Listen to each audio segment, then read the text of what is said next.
Você não me passou, professor nervoso. Ah, eu vou fazer. Quer chamar você? Dela ali? Ai, Você também não quer emprestar? eu não trouxe. Esqueci em casa. Então, eu tenho 3 classificações aqui. Eu tenho os esterilizantes físicos, tenho os químicos e os físico-químicos, onde eu associo 2 agentes. Tá? O primeiro, então, os métodos físicos de esterilização. Eu tenho calor seco, calor úmido e radiação. São os 3 tipos de esterilizante químico, tá? Físico. Só Físico, ela errou, gente. eu errei. Concentração aqui, ó. Calor seco. O que seria esse? Como que funciona? A O estabilização. calor seco é quando a esterilização é feita através do calor seco, realizada a uma temperatura que varia entre 140 graus Celsius a 180 graus Celsius, em estufas elétricas, equipadas com termostato e ventilador para promover um aquecimento rápido e controlado e uniforme dentro dessa minha câmara. O calor seco, então o que está querendo dizer aqui? Eu tenho uma câmara, certo? Seria um maquinário aí que vai tem um termostato que demonstra aí a temperatura, que ela varia de 140 a 180 graus, certo?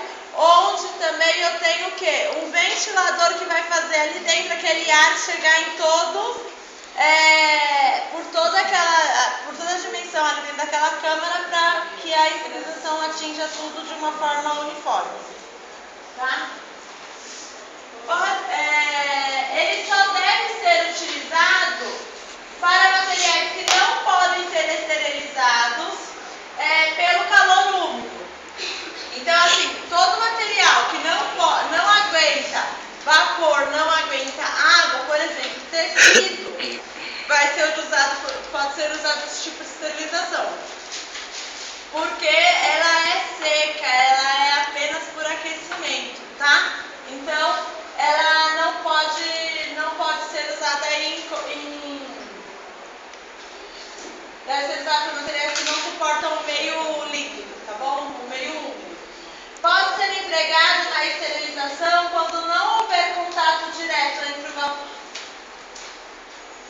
Quando não houver contato direto entre o vapor saturado e a superfície dos objetos ou substâncias, pois o calor seco tem a propriedade de penetrar em todos os espaços de materiais e recipientes fechados e impermeáveis ao vapor. O que está dizendo aqui? Esse tipo de esterilização, ela é eficiente quando eu não tenho aí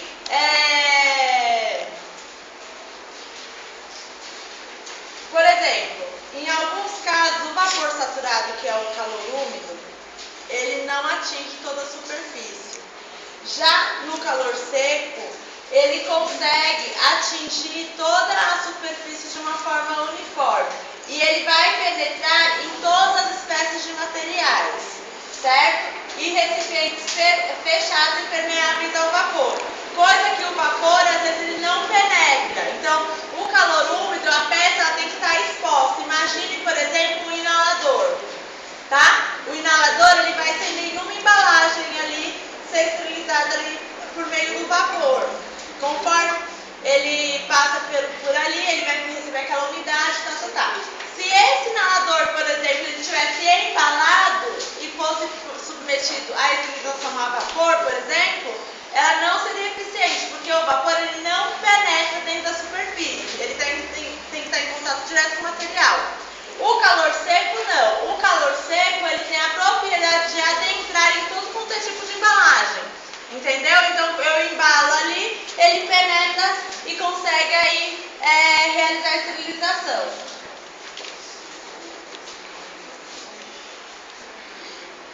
Tudo bem? Até aqui? Calor seco? calor úmido agora. É o que eu prefiro. O calor úmido é a esterilização pelo vapor sob pressão. É o método processado pela autoclave. O calor úmido é o mais seguro e também é um dos métodos mais utilizados para esterilizar a maior parte dos materiais médicos hospitalares. A sua eficácia depende da penetração do vapor saturado sob pressão nos pacotes ou caixa a uma determinada temperatura durante um certo tempo. Então, dependendo aí dessa embalagem, esse vapor penetra, certo? Então, depende do quê? Depende da temperatura utilizada e também do tempo em que esse material vai ficar exposto. Todo material pode passar por esse calor úmido? Não. Não. Por exemplo, se eu tiver um tecido, não, porque ele vai ficar molhado. Se for a base de papel ou invólucro, alguma coisa do tipo, também não dá. Então, é só para material que aguenta o meio úmido, tá? A maior parte. Radiação. Na radiação, esse método de esterilização é obtido através dos raios gama e cobalto 60. É um método altamente penetrante, atravessando invólucros de materiais como caixa de papel, papelão, plástico. O bom da radiação é que ele não danifica o material submetido ao processo, pois ele é frio. Então, vamos supor que eu tenho um material que não pode ser aquecido a determinada temperatura porque não aguenta. Já na radiação não tem esse problema, porque ele é extremamente frio, tá? Tem um longo tempo de validade, então ele garante aí uma longa validade para essa esterilização, desde que o invólucro aí que protege aquele material não seja danificado, não seja rasgado, molhado ou perfurado, certo? A radiação ela é interessante, porém não é em todo lugar que eu tenho. Por quê? Porque eu preciso de um espaço adequado, tem as normas aí de segurança para o uso desse equipamento. Por quê? Porque ela envolve radiação, né? É radioativo, faz mal para a saúde do ser humano.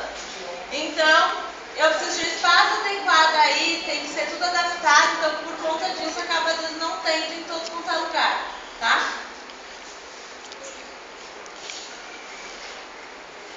Os métodos químicos de esterilização. Então, quais são os físicos? Calor seco, calor úmido e radiação. Certo? Certo. Calor seco é aquele em que é submetido aí numa câmara com alta temperatura, certo? Para materiais que não suportam meio líquido ou vapor. O método vapor sob pressão é o calor úmido. Eu sou muito Calor inteligente. úmido, então, é onde eu tenho aí um vapor sob pressão, também muito utilizado, tá? E ele também depende do quê? Do tempo de exposição desse material e do aquecimento. E por último, a radiação, que é o material submetido a processo de radiação. Ele é frio e ele permite uma longa duração, uma longa validade de esterilização desse produto. E é altamente penetrante. Então, esses seriam os físicos. Agora, os químicos. O primeiro aqui, óxido de etileno. O óxido de etileno é um gás incolor à temperatura ambiente. Então, quando ele está em temperatura ambiente, ele é incolor, certo? Não dá para ver. Cujo ponto de congelação é menos 113,3 graus Celsius e de ebulição é de 10,7 graus Celsius. Ele possui um odor semelhante ao éter, ele é forte, é um gás, né? Bem tóxico. O óxido de etileno puro, tanto na forma líquida como gasosa, ela é altamente tóxica. Então, eu tenho o óxido de etileno tanto líquido quanto gasoso, certo? Os dois são altamente tóxicos e inflamáveis, sendo permitida a sua utilização para a esterilização de materiais médicos hospitalares somente na sua forma gasosa. Então, dentro do stop para a esterilização, o óxido de etileno não pode usar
por líquido.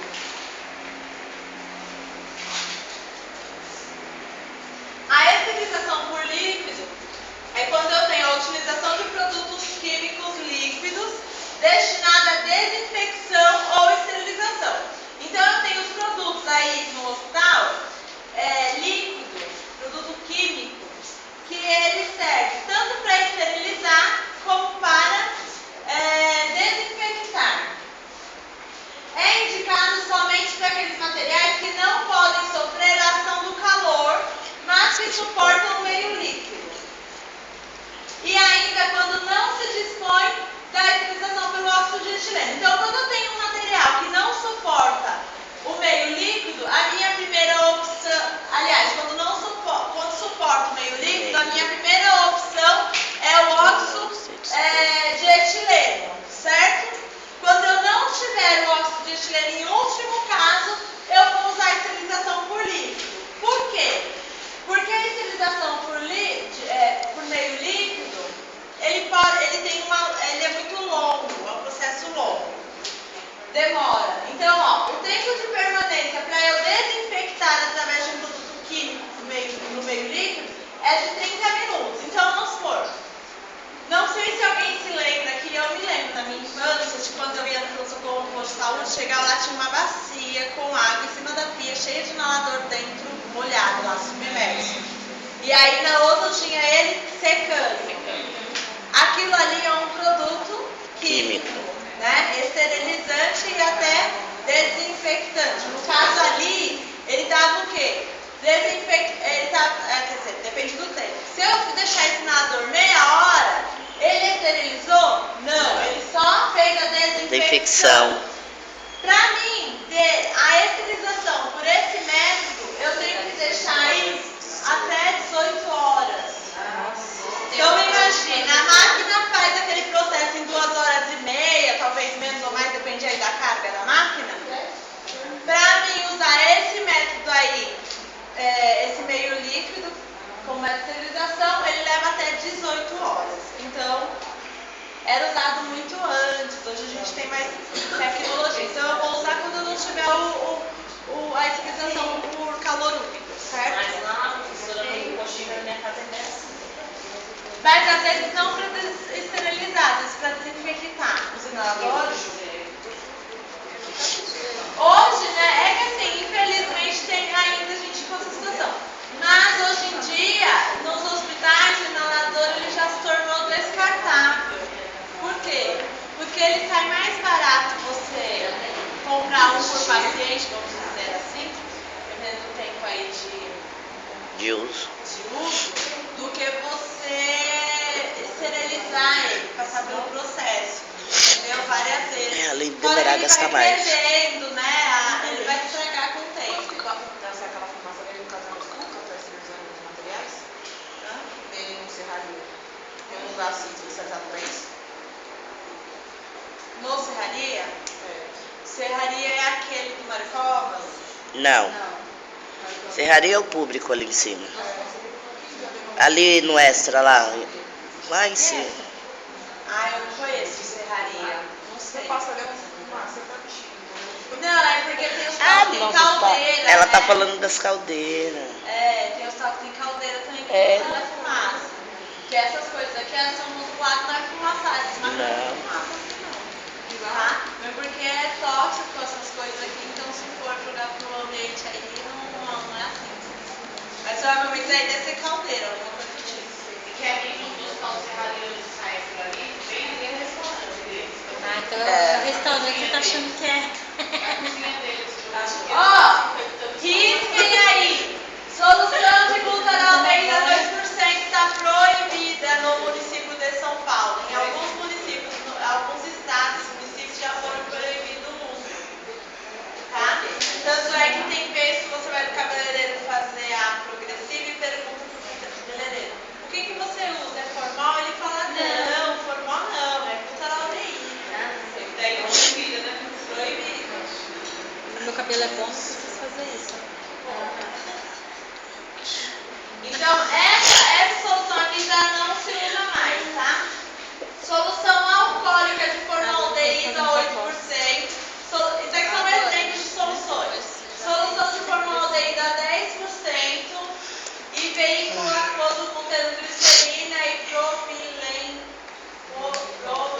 Propilenoclicol. Se colocar esse nome na prova, vai ter problema. Solução de hipoclorito de sódio, sabe hipoclorito? Que a gente pega no posto de saúde, põe uma gotinha na água da salada. Nossa amiga é cloro. Só que a concentração é diferente. A 1% só, tá? De cloro ativo indicada para desinfecção superficial.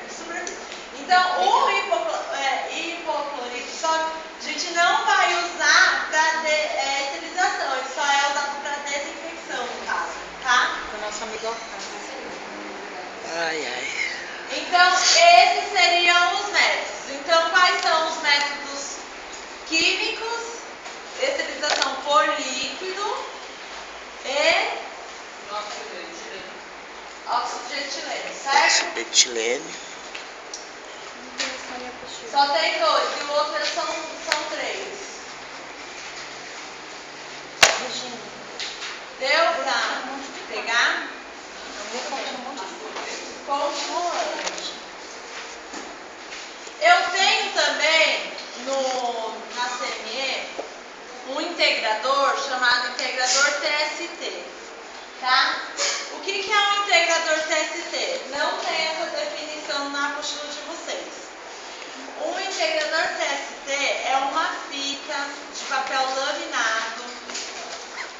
Se vocês quiserem prestar atenção no que eu estou falando e entender, e depois eu dito aí, a gente escreve o que é, define ele no papel.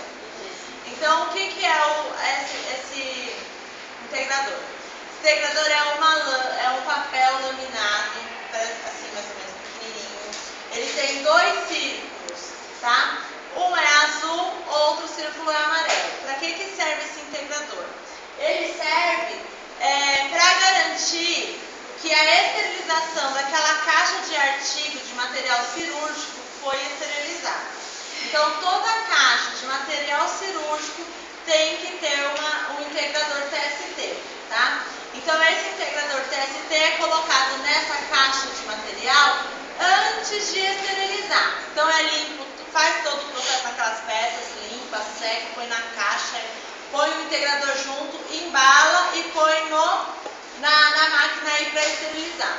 Após o processo de esterilização, aquele círculo que era amarelo, ele tem que ficar num tom de azul, tá? Então ele tem que ficar num tom de azul. Se houver alguma falha nesse processo, ele não vai ficar no tom de azul. Isso quer dizer que o quê? Que a esterilização não ocorreu de forma correta, tá? E o que acontece? Depois que todo esse processo aconteceu, essa fita, ou seja, ali o médico abriu a caixa para fazer a cirurgia, a gente pega aquele integrador TST e coloca no prontuário do paciente. Então, se ele abrir 3 caixas, tem que ter 3 integradores anexados no prontuário, comprovando que o material usado em sala estava devidamente esterilizado. Se não tiver, vai trocar. Se não tiver, tem que arrumar outra caixa. Não pode, porque eu vou anexar. E como é que eu comprovo? É através do integrador, tá? Mas isso só pode ser aberto durante a cirurgia? Só vai abrir durante a cirurgia. É como se fosse mais um teste. A gente tem vários tipos de teste para saber se aquela